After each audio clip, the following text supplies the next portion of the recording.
25 जून 1975 को देश में तत्कालीन प्रधानमंत्री इंदिरा गांधी द्वारा आपातकाल लगाकर समस्त नागरिक अधिकारों को बंधक बना लिया गया था। इसी को लेकर बजरंग दल की अलीगढ़ में हरिगढ़ शाखा द्वारा एक कार्यक्रम राष्ट्र रक्षा संकल्प दिवस के रूप में आयोजित किया गया, जिसमें उपस्थित युवाओं व गणमान्य जनों को समाज, संस्कृति एवं राष्ट्र की प्राण से रक्षा करने का और किसी प्रकार की हिंसा न करने का संकल्प दिलाया गया। जिला अलीगढ़ में बजरंग दल के संयोजक द्वारा आपातकाल के स्वतंत्रता सेनानियों को सम्मानित करते हुए विशेष कार्यक्रम का आगाज किया गया। इस दौरान इंदिरा गांधी के द्वारा लगाए गए आपातकाल दिवस को काला दिवस भी बताया गया। बजरंगियों को संबोधित करते हुए गौरव शर्मा ने कहा कि किसी भी देश को आपातकाल जैसी परिस्थिति से बचना चाहिए, जबकि कोई राजनेता अपनी राजनीतिक महत्वाकांक्षाओं को पूरा करने के लिए देश को ही बंधक बना ले। 25 जून 1975 में इस देश में आपातकाल लगा था और आपातकाल में जो इस देश के लोकतंत्र सेनानियों ने यातनाएं झेली, उन यातनाओं को इस देश की युवा पीढ़ी को बताने हेतु और लोकतंत्र जो हमारे सेनानी थे उनका सम्मान करने हेतु हमने राष्ट्र रक्षा संकल्प नामक एक कार्यक्रम बजरंग दल हरिगढ़ के बैनर पर किया है।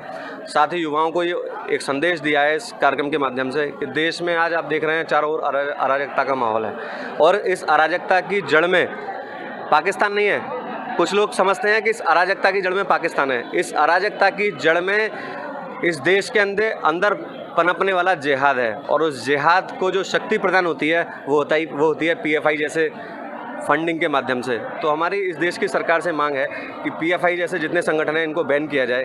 साथ ही इस देश में अराजकता के जो भी मूल कारण हैं या जो भी उद्देश्य हैं, इस देश की सरकारों को आवश्यकता है कि अब उन पर चिंतन करें और तत्काल प्रभाव से कानून बनाए, कुछ भी करें, उन पर शिकंजा लगना चाहिए। क्योंकि देश में अभी पिछले दिनों ऐसा लग रहा था सोशल मीडिया पर या देश की स्थिति को देखकर कि देश में गृहयुद्ध की स्थिति है।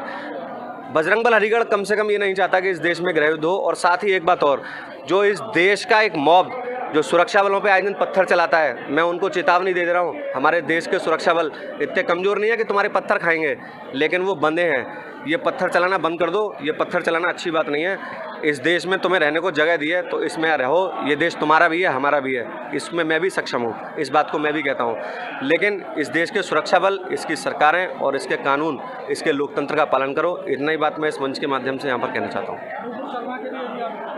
देखिए, नुपुर शर्मा, ना मैं नुपुर शर्मा का पक्षधर हूँ, ना मैं नुपुर शर्मा का विरोधी हूँ, लेकिन एक भाजपा की प्रवक्ता के स्टेटमेंट के बाद इतना बड़ा माहौल क्रिएट हो जाना कि 56 देश एक महिला को घेरते हैं, कोई कुछ कहता है, कोई कुछ कहता है, देश में तमाम तरह के आंदोलन होते हैं।